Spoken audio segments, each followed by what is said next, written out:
지난 한 해 파이코인을 바라보는 시장의 시선은 냉담했습니다. 가격은 움직이지 않았고 관심은 점점 줄어드는 듯 보였습니다. 그래서 많은 분들이 이렇게 말했습니다. 파이코인 끝난 거 아니냐. 하지만 시장은 언제나 아무도 보지 않을 때 방향을 만듭니다. 파이코인이 다시 주목받는 이유는 분명합니다. 감정이나 기대가 아니라 상승을 만들 수밖에 없는 조건들이 동시에 맞물리고 있기 때문입니다. 첫 번째 이유는 이미 바닥을 확인한 가격 구조입니다. 오랜 시간 하락과 횡보를 거치며 단기 투기 자금은 대부분 이탈했습니다. 이제 남아있는 것은 급등을 노리는 자금이 아니라 움직임을 기다리는 구조입니다. 이 구간에서 시장은 항상 같은 선택을 합니다. 리스크보다 반등 가능성을 먼저 보기 시작합니다. 두 번째 이유는 오픈 메인넷 이후 실사용 단계 진입입니다. 파이코인은 더 이상 될 것이다가 아니라 되고 있는지를 검증받는 단계에 들어섰습니다. 결제, 송금, 교환, 작지만 반복되는 사용이 쌓이면 이 코인은 더 이상 실험이 아닙니다.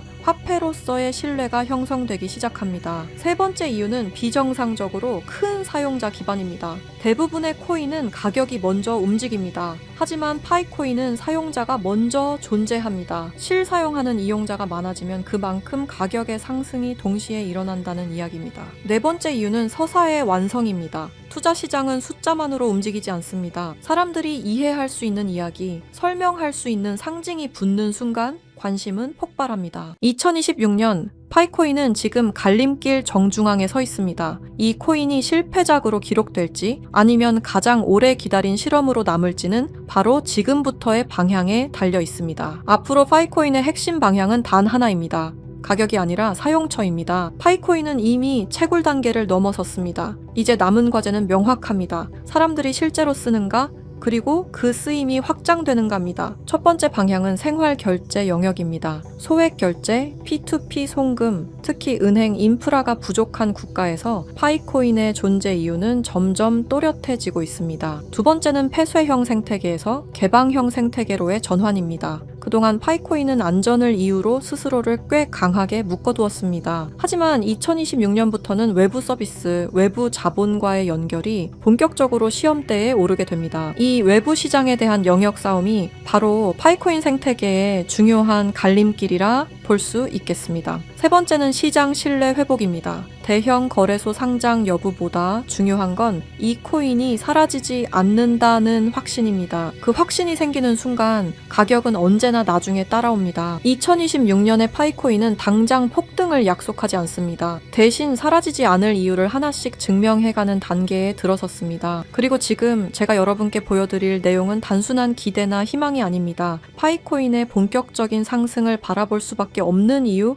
그 흐름이 어디서 시작되고 어디로 이어지고 있는지에 대한 이야기입니다. 시청자 여러분, 지금부터 전해드릴 내용은 단순한 루머나 인터넷 괴담이 아닙니다. 최근 온라인 커뮤니티와 일부 해외 자료에서 정체불명의 문건 하나가 조용히 회자되고 있습니다. 공식 발표도 언론 보도도 없었지만 이 문건을 접한 사람들 사이에서는 공통된 반응이 나왔습니다. 이건 우연이라고 보기엔 이상하다. 문건의 내용은 마치 누군가 미리 짜놓은 각본처럼 정교하게 맞물려 있었습니다.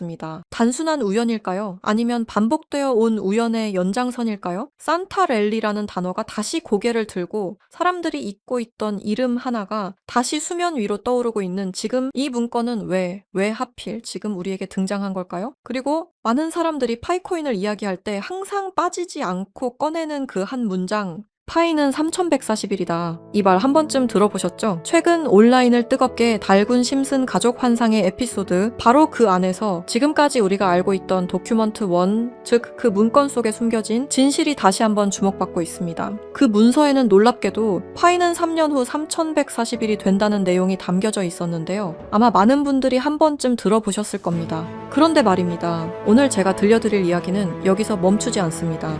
지금부터는 아직 공개되지 않았던 도큐먼트 2페이지와 3페이지, 즉 비밀리에 감춰있던 그 문건의 내용을 함께 보실 텐데요. 그 안에는 단순한 숫자를 넘어 파이의 미래와 3년 후 상장될 거래소의 이름까지 상세하게 기록되어 있었습니다. 과연 이 모든 게 우연일까요? 아니면 철저히 계획된 예언일까요? 그럼 거두절미하고 영상 지금 바로 시작하겠습니다.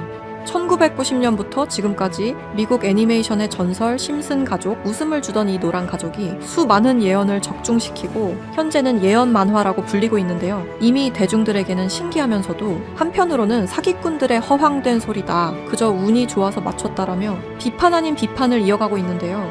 하지만 이미 300개가 넘는 예언을 맞춘 심슨 가족은 단순히 운을 넘어서 경이로운 수준의 예언 능력을 보여주고 있습니다. 보신 적은 없으시더라도 심슨의 캐릭터라면 누구나 알고 계실 거라 생각하는데요. 단순한 만화를 넘어 각종 정치, 환경, 사회 풍자 등등 해학과 풍자를 표현하면서 아이들의 성장 교육뿐만 아니라 다 큰 성인들에게까지 큰 교훈으로 영향을 미치고 있는데요. 오늘 들려드릴 이야기는 그동안 누구도 알려주지 않았던 환상의 에피소드에 관한 내용입니다. 파이코인을 채굴하던 분이라면 깜짝 놀랄만한 소식이고, 파이코인을 채굴하지 않으셨다면 이제는 시작해야 할 때라고 느끼실 겁니다. 심슨 가족의 예언은 방송사에서도 기사로 다룰 정도로 총 300개가 넘는 예언들을 했는데요. 그런데 이 만화 심슨 가족의 에피소드 중에서는 전 세계에서 방영이 금지된 에피소드가 딱 하나 존재합니다. 해당 에피소드가 방영이 금지되어 버린 것은 바로 이 에피소드에 출연한 어떤 남성 때문이었는데요. 이 에피소드에 관한 이야기를 하기 전에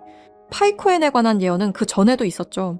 현재 앞에 보이는 이 포스터에는 파이코인의 떡상을 예언하고 있는데요. 2012년 파이코인이 탄생하기 전에 출시된 에피소드, 모두가 아는 유명한 장면이 발견되었습니다. 2개의 포스터와 아틀라스 동상, 그리고 하늘을 뚫고 상승하고 있는 그래프와 선물이라는 문구까지 하나하나 전부 면밀히 살펴보도록 하겠습니다. 2가지 포스터 중 한 가지는 파이오니어에게는 굉장히 유명한 I love 파이와 다른 하나는 태극권을 연상케 하는 그림입니다. 태극권은 동양의 상징으로 자주 쓰이고 있으며 실제로 파이코인은 베트남과 중국을 선두로 아시아 전역에 큰 변화를 개척하고 있습니다. 그리고 그 옆에는 지구를 업고 있는 아틀라스 동상이 있으며 정확히 이 동상은 록펠러 센터 건물에 있는 랜드마크 격인 동상으로 자리매김하고 있습니다. 결국 파이코인의 벤처 캐피탈은 세계적인 변화의 주역 록펠러 가문으로 드러났는데요. 록펠러 가문은 거대한 부를 가지고 세계 금융시장을 실제로 쥐락펴락할 정도로 막강한 세력인데요. 이 가문에서 실제로 파이코인을 지지한다는 입장을 발표하며 파이코인에 대한 음모론이 기정사실화가 되기도 했죠. 마지막으로 기프트는 선물이라는 뜻으로 심슨 가족이 우리에게 주는 선물이라고 해석이 되고 있습니다. 그리고 하늘을 뚫고 상승하는 그래프까지 직관적으로 파이코인의 엄청난 잠재력을 내포하고 있는 것으로 보이고 있죠. 영상이 이렇게 끝나면 다른 파이코인 영상과 다를 게 없어 보이죠? 이제부터는 제가 유튜브 영상 어디에도 없는 파이코인에 관한 심슨의 추가적인 예언까지 한번 알아보도록 하겠습니다. 극소수만이 아는 심슨 가족의 에피소드 중에는 전 세계에서 방영이 금지되어 버린 이른바 환상의 에피소드로 남은 작품이 존재합니다. 바로 3번째 시즌 첫 에피소드인데요. 해당 에피소드의 제목은 스타크 레이빙 데드입니다. 해당 영상이 한국에서 방영할 당시 MBC에서는 정신병동, 그리고 EBS에서는 리사의 쓸쓸한 생일이라는 제목으로 각각 방영되기도 했던 에피소드입니다. 그렇다면 이 에피소드는 대체 왜 방영이 금지되었던 걸까요? 간략하게 이 에피소드의 줄거리에 대해 말해보자면 호머 심슨이 어느 날 정신병원에 입원하게 됐고 그곳에서 자신을 가수로 착각하고 있는 환자 레온 컴퍼스키라는 남성을 만나게 됩니다. 그와 같이 다니며 둘의 사이는 더욱 더 돈독해지고 그는 틈이 날 때마다 주인공인 호머 심슨에게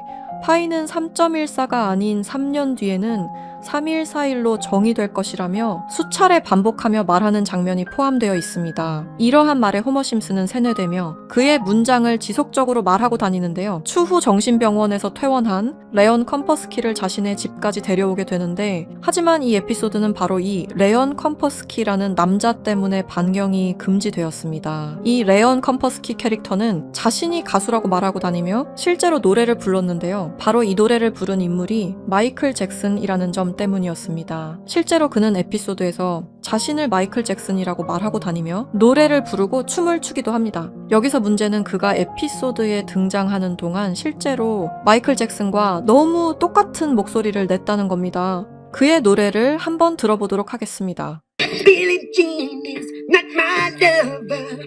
She took the girl who says that I am the one. 여러분 잘 들으셨나요? 여러분들은 어떨지 모르겠지만 적어도 제가 듣기로는 실제로 마이클 잭슨이 부른 것 같은 느낌을 받았는데요. 똑같은 목소리와 창법을 흉내내며 호머 심슨에게는 파이는 314일이라며 에피소드 내에 틈틈이 계속해서 언급했습니다. 하지만 당시 세계적인 팝의 황제 마이클 잭슨이 참여했다는 이유로 이 314일이라는 숫자는 세상에 묻히게 됩니다. 몇 년 후에 심슨의 총 제작을 맡고 있는 맷 그로닝마저도 레언 컴퍼스키는 마이클 잭슨이 맞다고 하였는데요. 사실 마이클 잭슨은 이 사실을 상당히 숨기고 싶어 했고 심슨 가족의 제작진들과 성우들 밖에 모르고 있었지만 본인이 직접 불렀다는 사실이 밝혀지면서 마이클 잭슨의 팬과 심슨 가족의 팬 모두에게 충격을 주기도 했습니다. 마이클 잭슨이 사망한 이후에 그가 추악한 범죄를 저질렀다는 내용의 다큐멘터리가 출시되기도 했었는데 피해자들의 증언이 많이 모순된 점을 비롯해서 많은 비판마저 공존했지만 해당 다큐멘터리의 여파가 워낙 컸던지라 심슨 가족의 제작진들과 그리고 판권을 구입한 디즈니 측에서 OTP 서비스인 디즈니 플러스 방송을 금지시키고 더 나아가 이후 발행되는 모든 DVD 등 매체에서도 해당 에피소드를 배제하며 현재까지도 이 에피소드는 전 세계 디즈니 플러스에서 완전히 그 흔적을 찾아볼 수 없게 되었습니다. 하지만 이 에피소드는 단순히 마이클 잭슨에게만 집중해서는 안 된다는 거죠.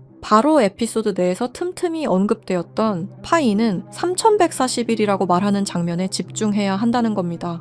그 중에서 바트 심슨이 발견한 라이언 컴퍼스키의 책에서는 이러한 내용이 있었는데요. 만약 당신이 3년 동안 기다린다면 1파이당 가격은 3141달러가 될 것이다. 이렇게 적혀 있었습니다. 또 하나 충격적인 예언은 2022년 HTX 거래소가 파이코인을 도둑 상장한 것 또한 예언되어 있었으며 그리고 그곳에는 가짜 이렇게 적혀 있었습니다. 다음 내용은 더욱더 충격적인데요. 바로 2025년에 파이코인이 거래소에 상장이 된다는 예언입니다. 실제로 OKX 거래소에서 지난 2월 20일에 현물 거래를 지원하기로 했죠. 이 책의 내용에 따르자면 상장된 이후 3년이 지난 2028년에 들어서 파이코인은 3141달러, 한화 약 450만 원 가량에 도달할 것이라는 내용이었는데요. 그리고 이 뒤에는 놀라운 내용이 하나가 더 있었습니다. 파이코인 상장에 관한 정확한 날짜와 매년 최고점과 하락 시점 등등 매우 디테일한 내용들이 포함되어 있었습니다. 이러한 예언들은 파이코인 미래에 대한 기대감을 더욱 증폭시키고 있었는데요.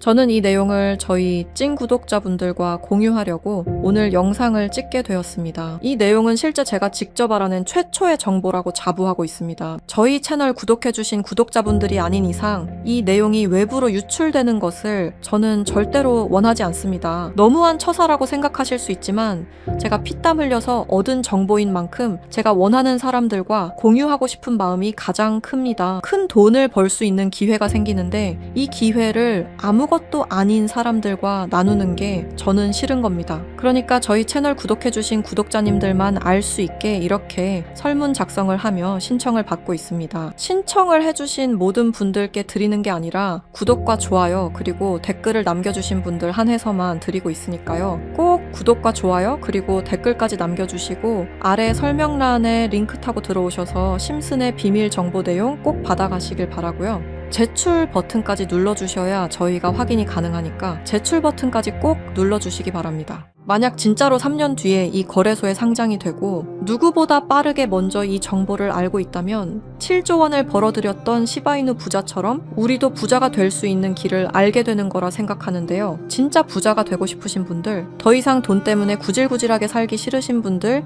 이 기회 놓치지 마시길 바랍니다. 오늘 영상은 여러분들에게 희망찬 영상이 되었으면 좋겠다는 마음으로 알차고 꼼꼼하게 구성했으니까요. 다음 영상도 많이 시청해 주셨으면 좋겠습니다. 시청해 주셔서 감사합니다.